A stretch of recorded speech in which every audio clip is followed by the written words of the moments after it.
Hi, today I'm ready for OnePlus Nord CE Lite and I'll show you how to unmute ringtone on this device.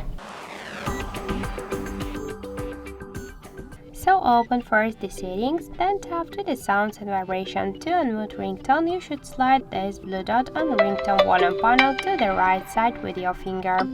Also, we got one more way how we could do that, just with the help of the volume buttons. Just press up volume button, and by this way you could successfully unmute ringtone volume.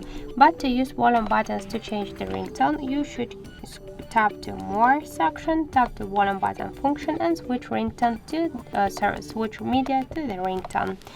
So that's it. Thank you for watching, and if you find this video helpful, leave thumbs up and subscribe our channel.